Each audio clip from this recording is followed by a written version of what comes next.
Este é o programa Debate Brasil, eu sou o Paulo Passarinho.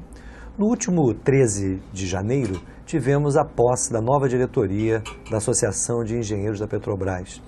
Pela importância dessa solenidade, especialmente pelos pronunciamentos que apontaram não somente diagnósticos, mas também proposições para o enfrentamento da atual crise nacional e, particularmente, com relação à crise por que passa a Petrobras, preparamos para vocês, telespectadores do Debate Brasil, uma edição especial com algumas das principais intervenções que nesta solenidade foram realizadas. A primeira delas diz respeito ao pronunciamento do novo presidente da entidade, o engenheiro químico Felipe Coutinho. É esse pronunciamento que iremos agora assistir. Senhoras e senhores, peço então um pouco de paciência. Preparei um discurso aqui, espero que valha a pena. Senhoras e senhores, é com satisfação e senso de responsabilidade que assumo a tarefa de presidir a Associação dos Engenheiros da Petrobras no triênio 2015-2017. Da AEPET, guardo com carinho a lembrança de valorosos companheiros que deram o melhor do seu trabalho voluntário em defesa da Petrobras até os últimos dias de suas vidas. São os conhecidos como imprescindíveis na luta patriótica pela soberania nacional. Na AEPET, conheci, convivi e aprendi a valorizar o trabalho desses heróis anônimos, sem os quais nenhum povo conquista plena independência. Vamos agora tratar das questões do nosso tempo, sem perder as referências daqueles que construíram e a cada dia constroem a Petrobras e a AEPET. Nos ensinaram que o homem faz a história, porém, sob condições não escolhidas por ele. Cabe a mim e aos meus companheiros da diretoria conduzir a AEPET durante os próximos 3 anos. Confio que estaremos à altura do nosso tempo. As revelações da Operação Lava Jato demonstram a fragilidade institucional da Petrobras perante sua relação com os empresários, fornecedores de bens e serviços, em especial na relação com as empreiteiras de capital concentrado e cartelizadas. O fenômeno da corrupção precisa ser entendido detalhada e profundamente, revelada a sua natureza histórica, sistêmica e estrutural, em oposição à abordagem falso-moralista, superficial e espetacular apresentadas pelos meios empresariais privados, também cartelizados, de comunicação.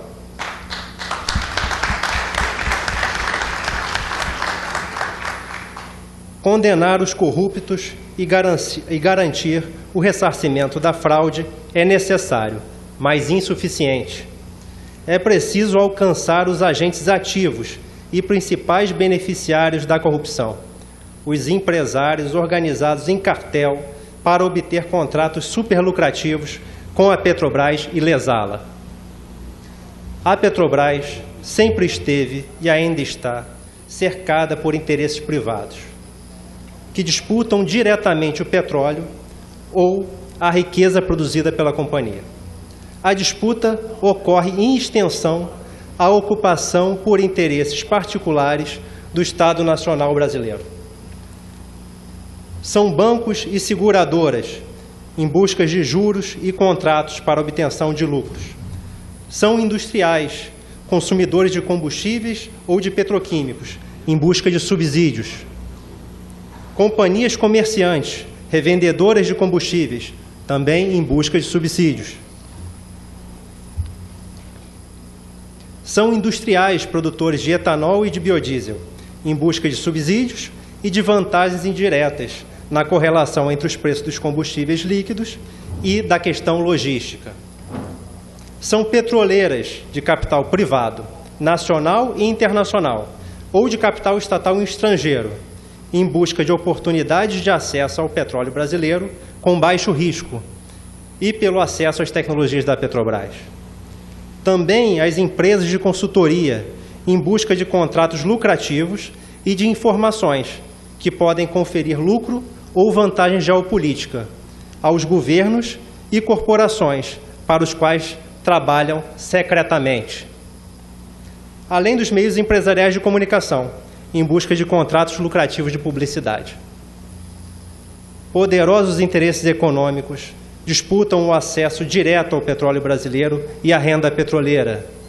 As multinacionais do petróleo e seus lobistas no Instituto Brasileiro do Petróleo, no Congresso Nacional, nos Ministérios da República e na mídia empresarial não cansam em tentar sabotar a Petrobras em sua histórica cólera privatista.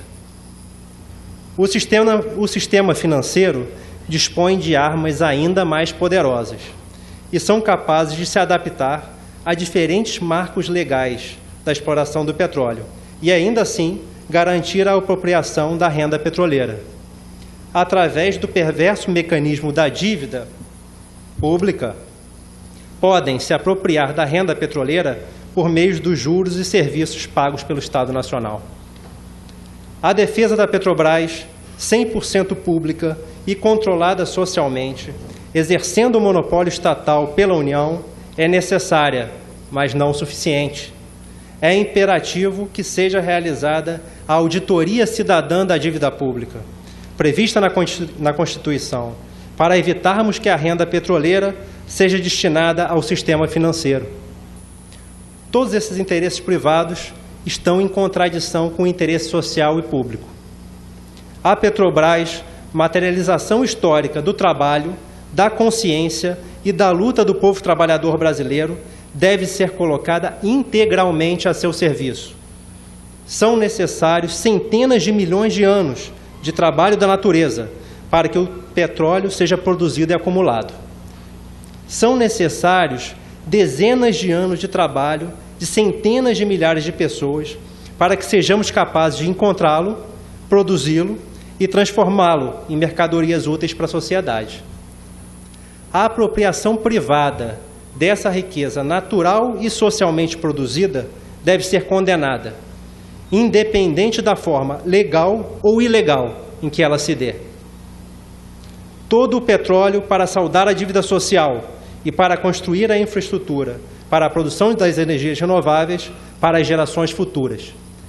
Nenhuma gota de petróleo para a concentração da riqueza através do rentismo parasitário.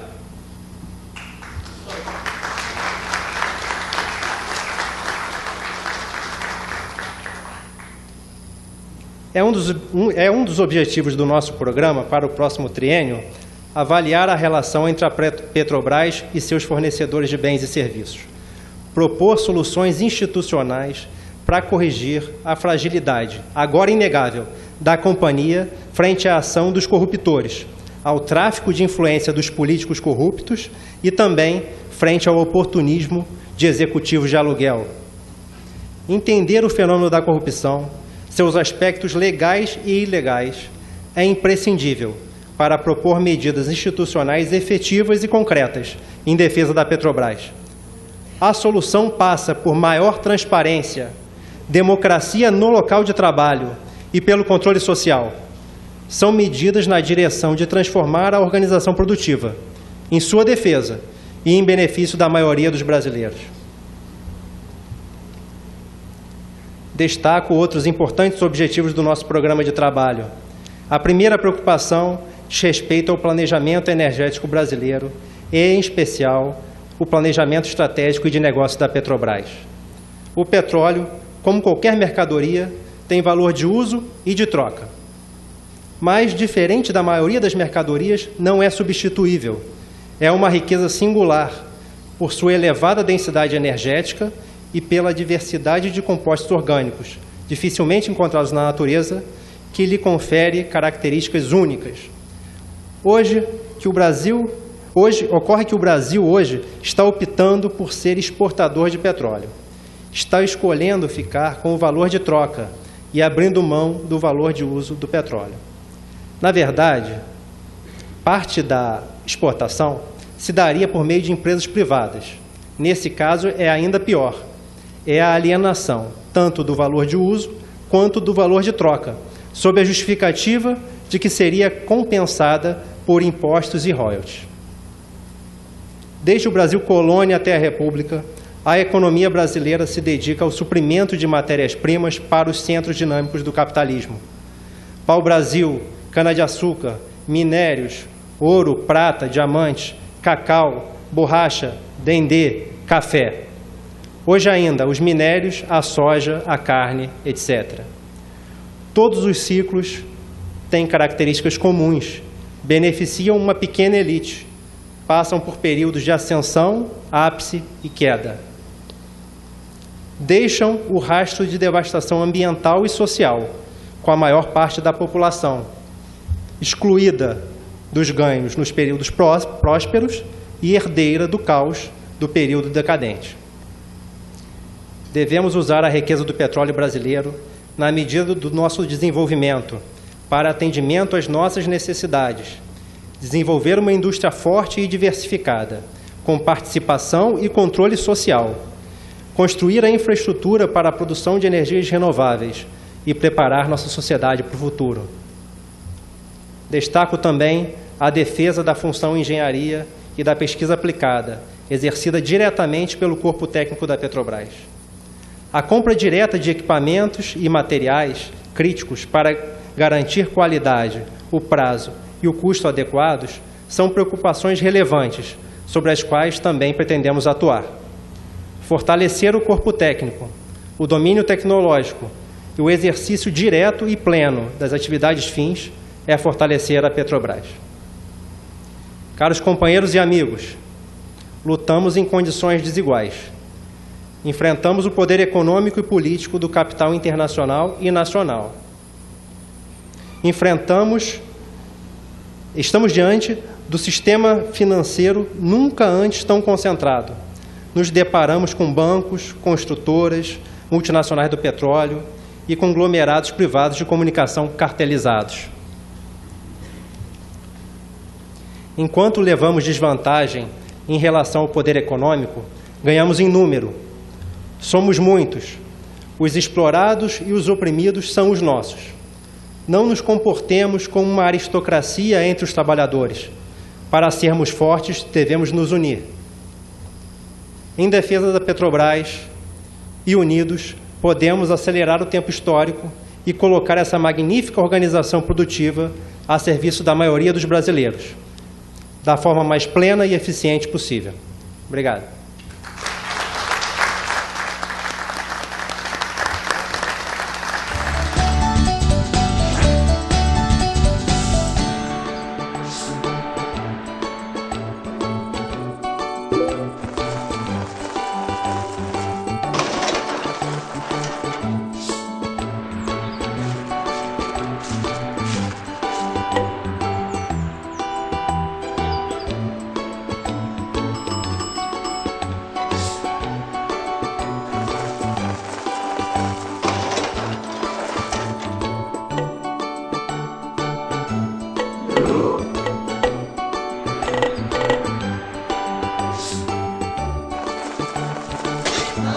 Mobilize-se!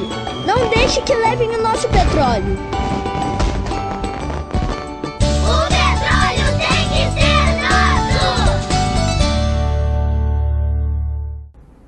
O pronunciamento que iremos agora ouvir diz respeito à intervenção que Fernando Siqueira, vice-presidente da Associação de Engenheiros da Petrobras, realizou nesta solenidade do último dia 13 de janeiro, quando a nova diretoria da Associação de Engenheiros da Petrobras tomou posse. Fernando Siqueira, na ocasião, se pronunciou, inclusive, como representante do Clube de Engenharia, do qual ele é um dos vice-presidentes. Companheiros e companheiras, em nome do presidente do Clube de Engenharia, eu gostaria de saudar a todos, parabenizar a nova diretoria da EPET e desejar muito sucesso a todos esses diretores que se dedicam de forma brilhante a um trabalho de defesa da Petrobras, do seu corpo técnico e da soberania nacional. Nosso presidente Francis Bogossian teve um compromisso e não pôde estar presente, pediu-me que eu representasse e transmitisse a todos vocês a alegria de ver essa entidade que sempre teve um trabalho de defesa da nossa soberania, da nossa riqueza, e que agora tem um compromisso muito maior e um ataque muito maior por parte dos interesses internacionais que estão de olho no pré-sal. Eu costumo citar muito o exemplo da Noruega, que era o segundo país mais pobre da Europa na década de 70, no final da década de 60, início da década de 70, quando descobriu uma reserva de petróleo e gás no Mar do Norte. Administrando bem esta riqueza, o país se transformou hoje no maior desenvolvimento do nosso planeta. É um país que, por 5 anos consecutivos, tem o melhor índice de desenvolvimento humano, tem o melhor bem-estar social e a segunda renda per capita do planeta. Então, administrando bem essa riqueza, a Noruega se tornou do segundo mais pobre no primeiro mais rico, mais desenvolvido, não mais rico, mas o mais desenvolvido do mundo. E eu queria dizer que o Brasil tem muito mais petróleo do que a Noruega e muitas outras riquezas, como minerais estratégicos, como a biodiversidade da Amazônia. Temos uma riqueza enorme de energia solar, que é o reator mais potente do mundo, que nos dá uma energia gratuita e podemos explorá-la na forma de energia solar, eólica, petróleo e até ondas, né? Energia de ondas. Então, o Brasil, comparando com a Noruega, podemos dizer que, e com os demais países, é um dos mais viáveis do planeta, por toda a sua riqueza, sua posição geográfica, o seu clima que permite plantar e colher durante todos os anos. E temos ainda que mencionar que a Noruega formou um fundo soberano com a riqueza do petróleo, para quando o petróleo acabar, que já monta um valor na ordem de 900 bilhões de dólares e continua crescendo. E a Noruega ainda tem 8 bilhões de barris de reserva dos 25 inicialmente descobertos. Então, administrou com brilhantismo essa riqueza e se tornou um país invejável, um exemplo de utilização do petróleo para todos nós. Eu queria mencionar rapidamente o início do envolvimento dos gerentes na corrupção da Petrobras, de alguns gerentes.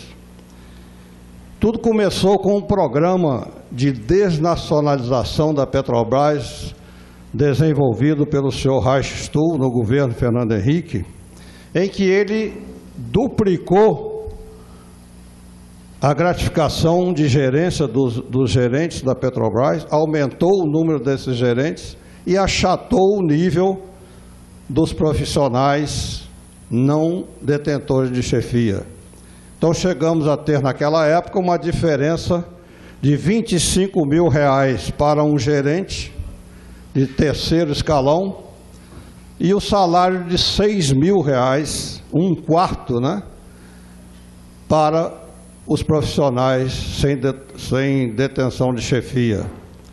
Com isso ele criou uma cooptação entre os profissionais, porque fica difícil um pai de família que ganha R$25 mil, de repente perder o cargo e passar a ganhar um quarto, R$6 mil. A Avenina, que é uma engenheira de último nível, reclamou aí que ela ganhava 80 mil, perdeu a gerência, passou para 24 mil, que é a proporção mais ou menos mantida hoje. De forma que essas pessoas acabaram comprometendo a sua consciência ao deixar de defender a Petrobras e passar a defender os interesses do seu chefe imediato, e daí para a corrupção foi um passo muito pequeno. Então isso foi o início do comprometimento dos gerentes da Petrobras que hoje estão aí citados na Operação Lava Jato, assediados por partidos e por cargos.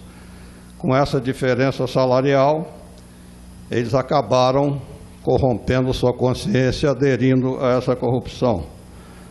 Mas eu acho que esse momento é importante, porque a corrupção é um câncer que graça por todo o mundo e por todo o Brasil, e que agora nós temos chance de reduzir e combater com todo o nosso empenho para que ela seja absolutamente deprimida ou até extinta. O momento é muito rico para isso, porque os corruptores foram apontados, né? Então, é importante ressaltar que a Petrobras não é, como a imprensa tenta mostrar, um antro de corrupção. A Petrobras tem 88 mil empregados, sérios trabalhadores, honestos e competentes. Não pode ser representada nessa corrupção por meia dúzia de pessoas que fracamente deixaram de cumprir as suas obrigações morais, éticas e funcionais. São 88 mil que fazem dessa empresa uma das empresas mais importantes do mundo e mais importante para o Brasil. Nós achamos que os atuais gerentes, os atuais diretores da companhia, deveriam colocar os seus cargos à disposição até que todo o processo fosse desenvolvido, as apurações fossem feitas, porque fica difícil para eles dizer que não sabiam de nada nesse processo. Então a gente acha que eles deveriam tomar a iniciativa de colocar seus cargos à disposição. Mas a favor deles existe o fato de que duas empresas americanas fazem auditoria total da Petrobras há mais de 20 anos. A KPMG e a PricewaterhouseCoopers. E essas empresas, nesses 20 anos, não conseguiram detectar a corrupção. Nós, na EPET, anunciamos muitas vezes, na Assembleia Geral Ordinária, fatos como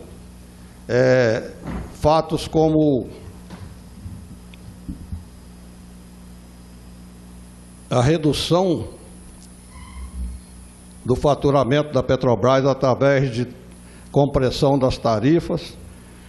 Denunciamos o que o Felipe mencionou, o EPCismo, né, que é a contratação de empresa por pacotes, e isso favoreceu o aumento, a sistematização do cartel. Uma empresa que ganha uma concorrência, como é dona do pacote total, subcontrata os seus concorrentes que cederam para ela a vez de ganhar. Então, essa contratação por pacote é uma regressão há mais de 40 anos que a Petrobras havia erradicado e voltou a acontecer e fomentou também a corrupção. Denunciamos a terceirização, que já chega a 360 mil empregados e põe em risco a sobrevivência da Petrobras. E, inclusive, a compra da refinaria de Pasadena. Portanto, achamos difícil a situação dos diretores, mas também achamos a falta de cobrança das empresas estrangeiras que hoje permeiam a administração da Petrobras. Inclusive, a gente defende que a administração seja renacionalizada, porque temos hoje a Pricewaterhouse fazendo o planejamento estratégico da companhia, a Boston Group fazendo o planejamento operacional, tático operacional, e 14 empresas americanas participando do banco de dados da Petrobras, sendo que 3 empresas americanas fazem o controle dos dados, né? Então, com isso, nós temos a Petrobras com a sua administração bastante desnacionalizada. E a gente gostaria que isso fosse revertido, né? A presidente Graça falou lá no Congresso, não, os dados da Petrobras são muito seguros porque 3 empresas americanas fazem a criptografia dos dados. Então, isso aí é que gerou o Edward Snowden dizer que a cada 72 horas uma massa de dados da Petrobras é remetida para o exterior, para os 5 países, os Five Eyes, Estados Unidos, Canadá, Austrália, Nova Zelândia e Inglaterra. Então, companheiros, uma das coisas que a gente pleiteia, o Clube de Engenharia está ciente e pleiteia isso também, é que a Petrobras seja administrada por empregados brasileiros e que ela seja saneada completamente, que essa corrupção seja banida da empresa, assim como também das empresas de engenharia nacionais que entraram nessa pela impunidade, e desejamos que esse processo seja o início de um saneamento total da corrupção, erradicação da corrupção no nosso país. E assim ele poderá cumprir o seu destino de país mais viável do planeta. Muito obrigado, felicidades para a nova administração. Então, vamos em frente juntos.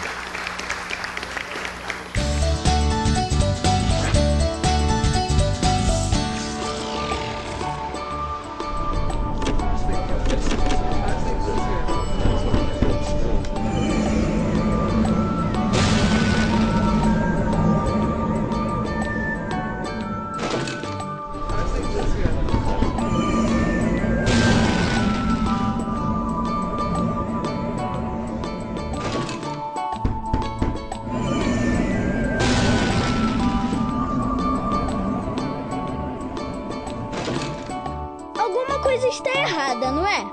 Pense bem, para onde vai o nosso patrimônio? Por que devemos leiloar o nosso petróleo? O petróleo tem que ser nosso!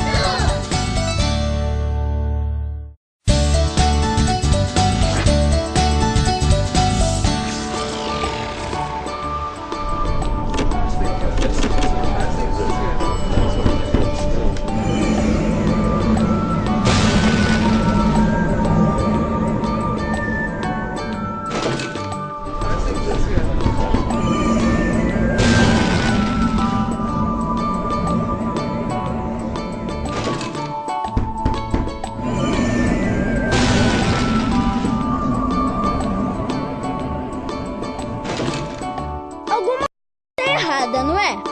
Pense bem, para onde vai o nosso patrimônio? Por que devemos leiloar o nosso petróleo? O petróleo tem que ser nosso! Assistiremos agora à intervenção na solenidade de posse da diretoria da Associação de Engenheiros da Petrobras do pronunciamento do engenheiro Reinaldo Barros, presidente do Conselho Regional de Engenharia do Rio de Janeiro. Bom, parabéns aos Silvios, né? Tanto no Conselho quanto na direção da EPET.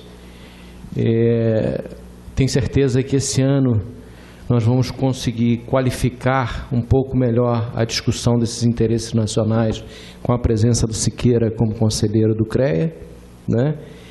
E tenho certeza também que a diretoria do nosso Conselho vai já aprovar esse meu compromisso de ingresso nesse trabalho de defesa da Petrobras.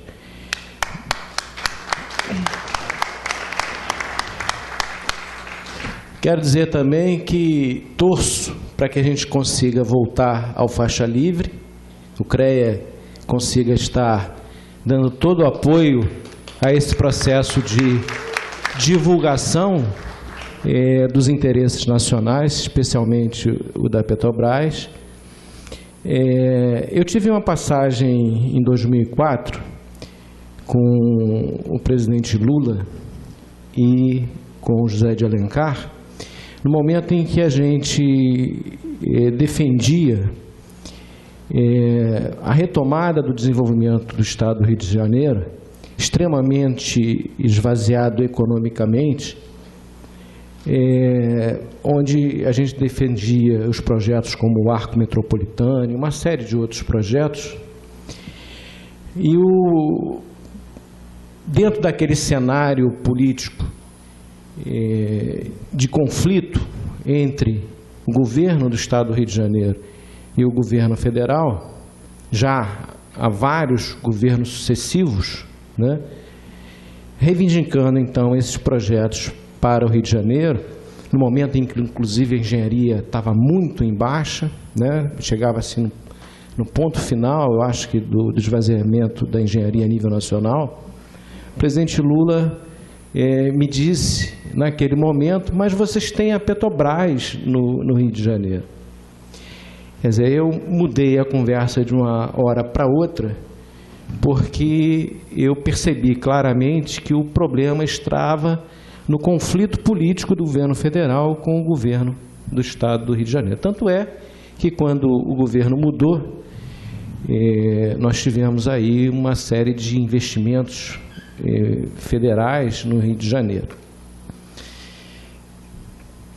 Não sei se todos sabem, eu presidi o CREA do Rio de Janeiro de 2003 a 2008, fui eleito agora de forma inédita para um terceiro mandato no Estado do Rio de Janeiro, e não consigo compreender a ausência do CREA do Rio de Janeiro no combate à invasão de empresas estrangeiras em nosso Estado e, sobretudo, de profissionais que vêm aqui, exercem sua atividade e não há nenhuma interação do CREA do Rio de Janeiro com uma cobrança mais intensa dessas questões. E aí, Cinedino, eu vou pedir a sua interferência para que o CREA já consiga um primeiro contato com esse diretor, né, de governança corporativa, porque nós vamos precisar estabelecer com ele, com o apoio da EPET, um termo de ajuste de conduta da Petrobras para todas as questões que envolvem o exercício profissional. E aí, eu cancelo uma sugestão. Eu acho que a gente devia não pedir a saída da Graça Forte, mas pedir para a presidente Dilma promovê-la, a ministra, promovê-la a qualquer outra instância maior, para que abra essa oportunidade de ocupação da direção da Petrobras para pessoas que efetivamente não tenham o nível de comprometimento com essas questões que tem aí. Agora, na questão da imagem, né, Cinedino, eu acho que você colocou um ponto muito específico. Nós devíamos abrir um seminário sobre os prejuízos da imagem da Petrobras no nosso país. Porque na hora que a gente abre uma discussão e convida pessoas a participar dessa discussão, da própria Petrobras, do governo federal, enfim, abre essa discussão e dá ampla divulgação, nós vamos estar fazendo uma reflexão muito mais profunda sobre as questões que envolvem a soberania nacional. A gente pode balizar claramente a Noruega do bacalhau ao petróleo. No Brasil, eu não sei se a gente baliza do ouro ao petróleo, né? Do minério de ferro ao petróleo, do café ao petróleo. A gente tem a referência de todos os processos econômicos que o Brasil já viveu. Mas o povo brasileiro não tem a dimensão, e aí a comunicação entra fortemente também nesse processo, né? Como a gente perde divisas, por exemplo, com o sistema de partilha que foi feito no Campo de Libra, né? Em que eu lembro, Siqueira, que você defendia no Congresso Nacional que fosse 60%, e isso hoje se resume a 42,5%. Quanto é que isso representa de perda para o nosso país? Ou seja, então são essas questões que precisam efetivamente ser colocadas para a sociedade brasileira. E não é só num programa, né?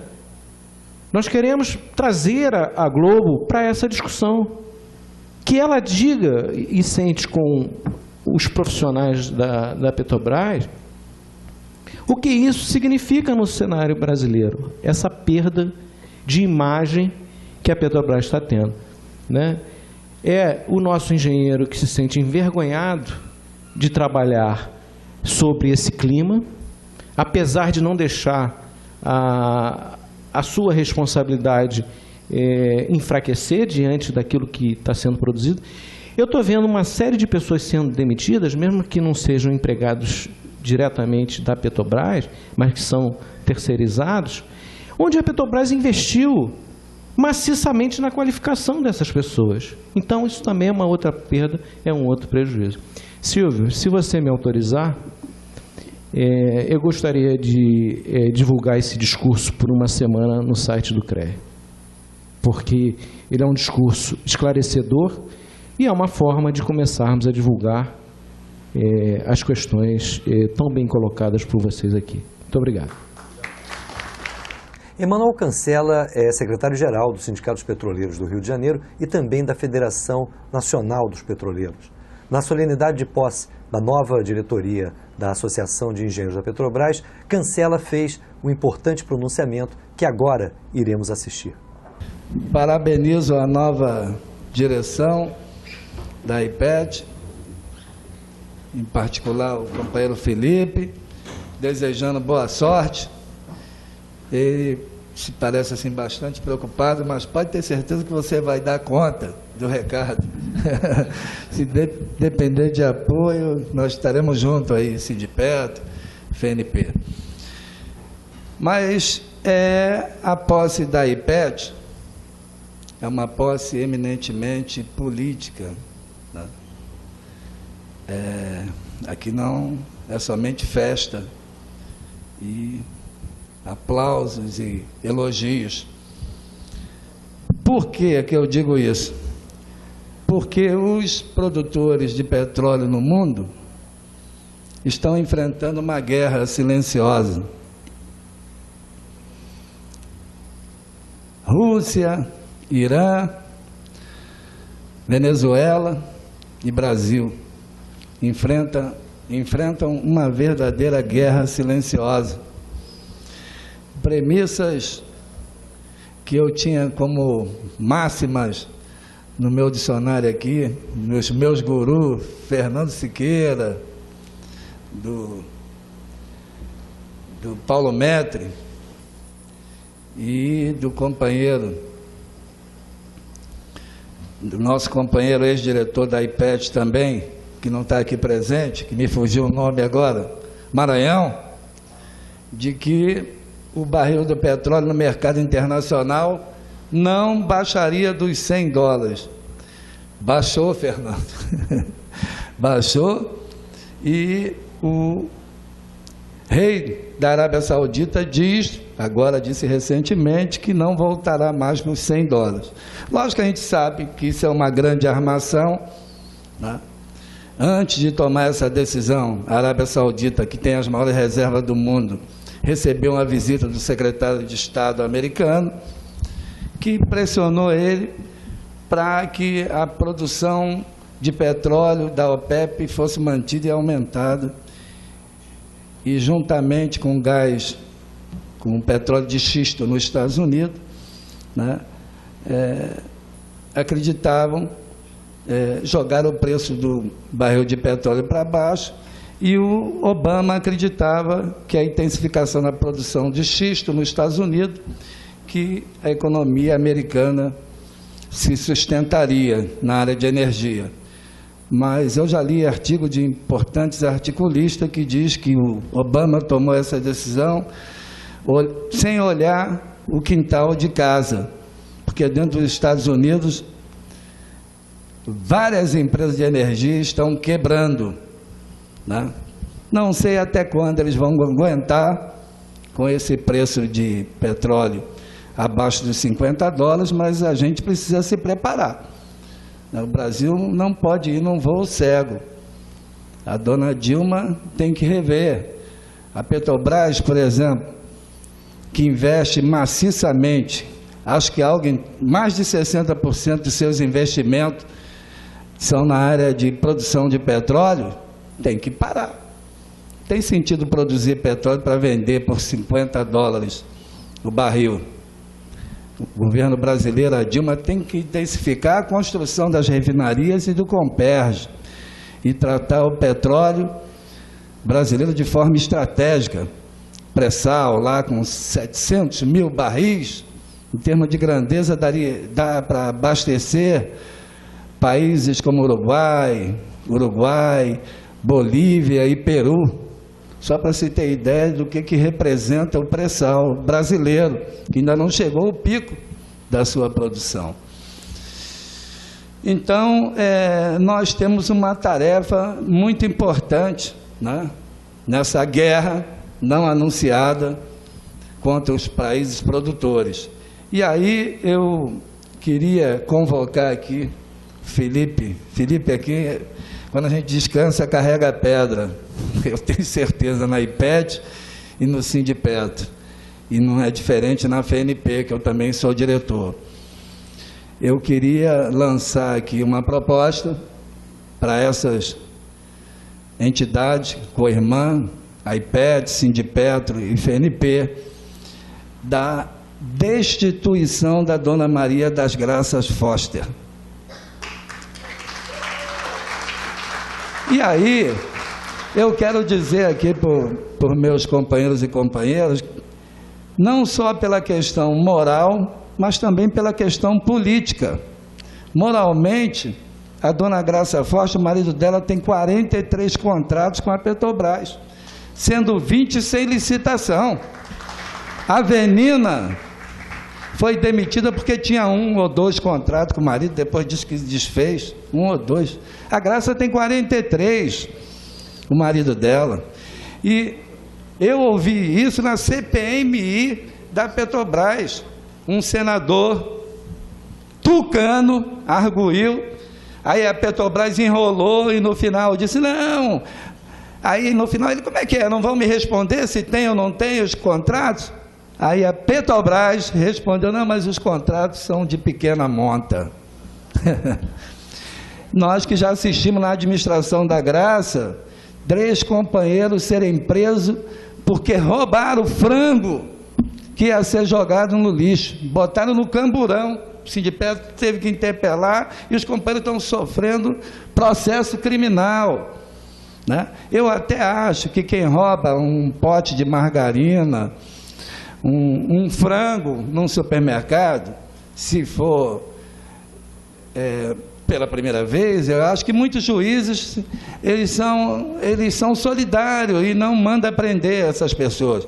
Mas vamos imaginar que alguém roubasse 43 potes de margarina, 43 vezes fosse no supermercado, aí não dá, 43 vezes para roubar um frango. Mas o marido da Graça tem 43 contratos, 120 sem licitação. Essa é a questão moral. E a questão política, a Dilma fez o discurso de posse agora falando na importância do pré-sal e do conteúdo local. Aí você pega, a Graça deu uma entrevista no jornal O Globo, dizendo o quê? Sobre o conteúdo local. Que a Petrobras não pode esperar a indústria nacional. Ou seja, ela mesma, como presidente da empresa, está boicotando o conteúdo local. Então, a Dilma faz um discurso, a Graça faz outro. Então, pela questão política e pela questão moral. E aí, gente, eu já fui demitido da Petrobras, fui jogado na rua porque fiz uma greve.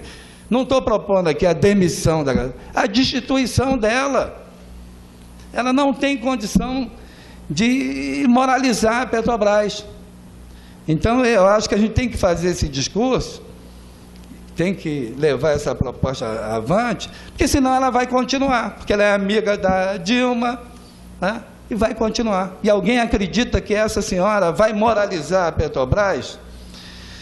Então, esse desafio que eu lanço aqui para a FNP, para o Sindipetro, né, e para a IPET, nós não podemos vacilar nesse momento, no momento que, para concluir, que já foi me dito aqui, que os petroleiros estão sendo punidos por causa da corrupção. Os petroleiros ficaram sem a PLR, que recebe há vários anos, no mês de janeiro.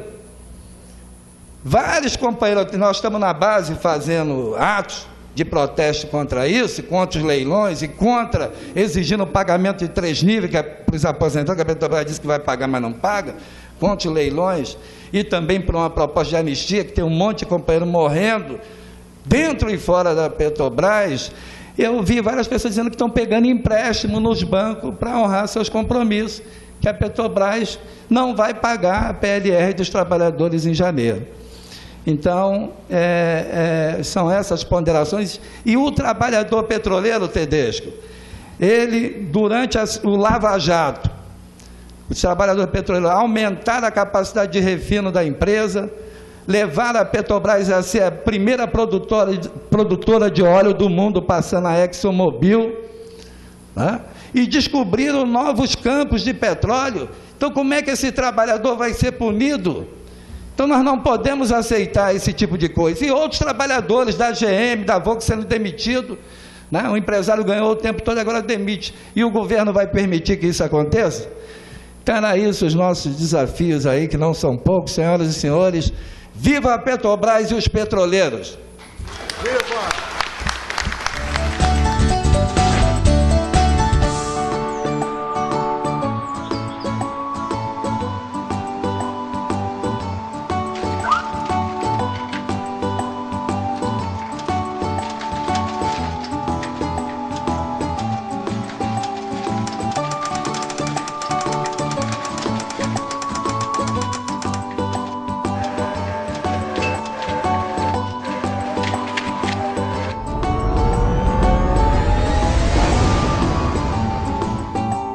Devemos oferecer recursos mais humanos aos nossos aposentados? O petróleo tem que ser nosso! Finalizando essa edição especial do programa Debate Brasil, a respeito da solenidade de posse da nova diretoria da Associação de Engenheiros da Petrobras, assistiremos agora o pronunciamento que na ocasião foi feito por Silvio Cinedino.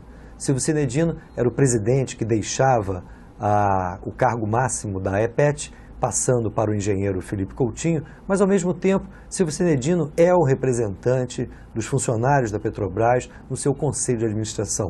O seu pronunciamento é muito importante e com ele nós finalizamos esse Debate Brasil de hoje. Boa noite, companheiros e companheiras. Eu quero aqui pessoalmente pedir desculpa por ter chegado a essa hora, mas estava na reunião do Conselho, que eu esperava que fosse terminar mais cedo, mas as coisas lá estão muito complicadas. A reunião começou às 11 horas da manhã e foi até 7 horas da noite, o que não é comum. Aliás, uma das maiores reclamações que eu sempre fazia na reunião do Conselho é que nunca nenhuma tinha durado mais que 3 horas. Mas com o andar da carruagem e pela fogueira em que a Petrobras está envolvida, as reuniões têm que durar 8, 9, até 11 horas, já tivemos duração de reunião. Eu queria falar aqui um pouquinho, rapidamente, do meu mandato, né? Eu acho que não consegui as coisas que eu pretendia, mas acho que a gente avançou alguma coisa, especialmente, como disse o companheiro Tedesco aqui, na área de comunicação. Acho que a gente avançou muito na área de comunicação, nosso programa Faixa Livre mudou de rádio, o companheiro Paulo Passarinho está ali fazendo, olhando para o lado, mas então a gente está dando um avanço que eu acho que é a batalha fundamental da sociedade brasileira, é a comunicação. É por aí que a gente perde tudo, companheiro.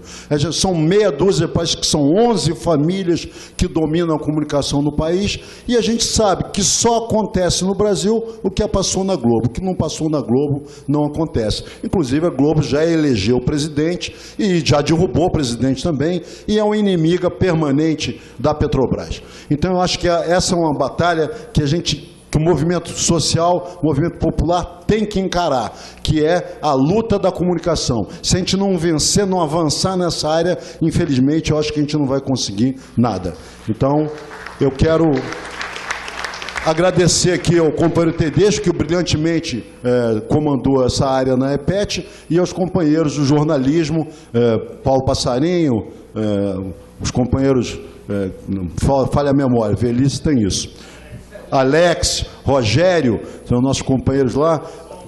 O companheiro Sombra, que também estava aí, não estou vendo mais, mas esteve.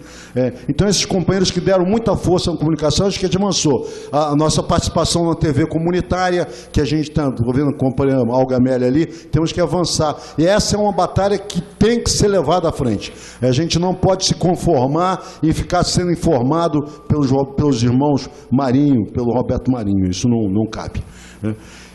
Outra coisa que eu acho que eu fui absolutamente derrotado nesse mandato na EPET foi o aumento na nossa filiação, especialmente no pessoal novo, pessoal que está entrando na Petrobras. Isso é uma dificuldade muito grande, infelizmente não é uma dificuldade só da EPET, é dificuldade dos sindicatos, das associações. Essa garotada mais nova é muito individualista. Foram muitos anos de ditadura, muitos anos onde o individualismo foi ressaltado, foi premiado, e qualquer manifestação coletiva foi combatida, e muitos companheiros foram presos. O bravo companheiro Soriano está ali atrás, também foi um deles. Então a gente falhou nisso, a gente não conseguiu. E eu acho que isso é vital, não só para o nosso movimento, como para a luta do povo brasileiro em geral. A gente não pode se transformar numa associação de velhos. E agora o nosso presidente aqui é novinho, dando exemplo aqui, e vamos avançar nessa garotada. Eu acho que a gente tem muito espaço, a gente precisa fazer reuniões dentro da Petrobras, mostrando o que é a EPET, Fernando Siqueira fazendo suas palestras de geopolítica do petróleo. São coisas que animam a garotada e trazem a gente para o nosso lado. E eu queria falar aqui rapidamente agora do conselho, da reunião de hoje. Hoje foi eleito pela primeira vez pelo conselho o novo diretor de governança, risco e compliance. E como é que foi esse camarada? Foi selecionado? Ele foi selecionado por um headhunter, uma empresa que caça talentos no mercado e trouxe. Então, para você, eu tinha ideia de que não ia aparecer nenhum candidato, que eram 77 candidatos. 77 candidatos, 36 chegaram a ser entrevistados, 31 não deu tempo, porque a Petrobras tinha uma premência de tempo, tinha que resolver hoje. Chegaram 5 finalistas à direção, e essa direção escolheu 3 e mandou para o conselho, e hoje foram apresentados os currículos, foi o processo seletivo, e foi eleito, o nome dele chama João Elec. Ele teve 11 anos no Citibank, teve em várias empresas, tem muita experiência, um cara bem rodado, mas eu acho que o mais importante disso, inclusive eu me abstive da votação, primeiro porque acho que não havia necessidade, apesar de eu entender que para o mercado isso foi importante, ter uma pessoa de fora, o mercado gosta disso, mas para a gente não, a gente acha que a gente tem capacidade, tem gente competente o suficiente na Petrobras para tocar isso, não havia a menor necessidade, mas foi feito, eu me abstive da votação. Mas isso teve um ponto muito importante, essa escolha, porque pela primeira vez a gente teve um diretor na Petrobras que foi selecionado, ele não foi indicado por nenhum partido político, por nenhum amiguinho, e acho que isso, que eu disse lá isso, a gente tem que pegar esse processo agora e trazer para dentro da Petrobras, vamos começar a fazer processo de seleção interna para escolher gerentes gerais, gerentes executivos e diretores. Então, essa exceção que foi aberta pela necessidade do momento, acho que trouxe um gancho que a gente tem que aproveitar. Por que o diretor de compliance ele vai ser escolhido e os outros todos são indicados Só Deus sabe por quem. Então a gente tem que começar a bater nisso. Acho que a EPET tem que começar a bater isso, que, aliás, sempre defendemos, a meritocracia na companhia. Inclusive, porque o que acontece hoje? Eu não estou longe de ser gerente, mas imagino que uma pessoa que venha tendo uma carreira gerencial na Petrobras, chega um ponto, o cara perde completamente o estímulo, porque ele sabe que ele nunca vai ser gerente executivo se não for amigo de um deputado, de um senador, se não te defender o interesse de algum partido lá dentro, né? Obviamente, sempre existem as exceções, para não ser injusto aqui. Mas a gente sabe que a maioria dos casos, o que acontece é isso. E isso dá margem a isso tudo que está acontecendo na Petrobras. Porque se eu sou diretor corrupto e identifico o companheiro Sotoma, que também tem um jeitinho meio assim, claro que aqui é suposição, eu digo, Sotoma, vem para cá, vem ser meu gerente executivo, que aí eu formo essa equipe. Essa equipe chama-se quadrilha, equipe de bandidos chama-se quadrilha. E é o que se formou dentro da Petrobras. Se formou uma quadrilha dentro da Petrobras que causou um prejuízo muito maior do que o prejuízo financeiro que possa ter dado. Porque o custo que está dando a imagem da Petrobras, eu não sei em quantos anos a gente vai levar para recuperar. Então são os canalhas, uns bandidos, devem estar na cadeia, eu espero que fiquem na cadeia, mas o prejuízo que eles causaram, não prejuízo financeiro, porque prejuízo financeiro por prejuízo financeiro, o sócio majoritário deu maior à Petrobras. Eu soube hoje, eu não sabia exatamente qual era o número é o seguinte, foram 60 bilhões de reais o prejuízo que a Petrobras teve subsidiando o combustível.